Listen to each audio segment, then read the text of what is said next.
టాలీవుడ్ సినిమాలు మరోసారి సత్తా చాటాయి. నేషనల్ అవార్డ్స్ లో మరోసారి మన సినిమాలే పై చేయి సాధించాయి.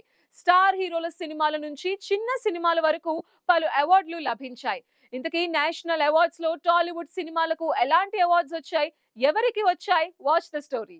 71వ జాతీయ చలనచిత్ర అవార్డుల ప్రధానోత్సవంలో తెలుగు చిత్రసీమ ఘన విజయం సాధించింది.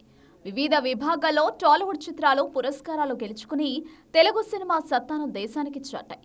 ఉత్తమ తెలుగు చిత్రంగా నందమూరి బాలకృష్ణ నటించిన భగవంత్ కేసరి అవార్డు దక్కించుకోవడం అభిమానులను ఆనందంలో ముంచెత్తింది. ఈ చిత్రం కమర్షియల్ విజయంతో పాటు విమర్శకుల ప్రశంసలు కూడా అందుకుంది. Animation, visual effects, gaming and comic విభాగంలో ప్రశాంత్ వర్మ దర్శకత్వంలో తెరకెక్కిన హనుమాన్ సినిమా సత్తా చాటింది. ఈ చిత్రానికి దర్శకుడు ప్రశాంత్ వర్మ, గ్రాఫిక్ సూపర్వైజర్ జెట్టి వెంకట్ కుమార్, నిర్మాత నిరంజన్ రెడ్డి ఈ అవార్డును అందుకోనున్నారు. ఈ సినిమా విజువల్ ఎఫెక్ట్స్ తో ప్రేక్షకులను ఆకట్టుకుంది.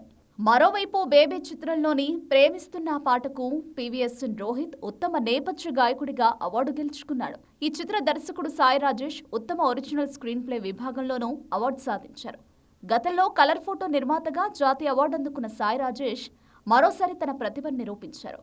ఉత్తమ బాలనటిగా దర్శకుడు సుకుమార్ కూతురు సుకృతి వేణి గాంధీ తాత చెట్టు చిత్రంలో తన తొలి నటనతోనే అవార్డు గెలుచుకోవడం విశేషం. ఈ సినిమా వాణిజ్యపరంగా విజయం సాధించకపోయినా విమర్శకుల ప్రశంసలు అందుకుంది.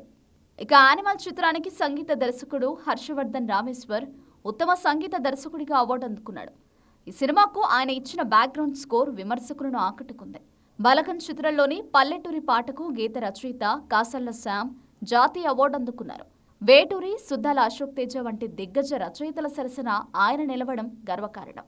మొత్తానికి తెలుగు సౌరభాలు ఈసారి గట్టిగానే వెల్లివిరిశాయి. హాయ్ నానా, విరూపాక్ష లాంటి సినిమాలకు రావచ్చని భావించిన మూవీ లవర్స్ కోరిక నెరవేరలేదు.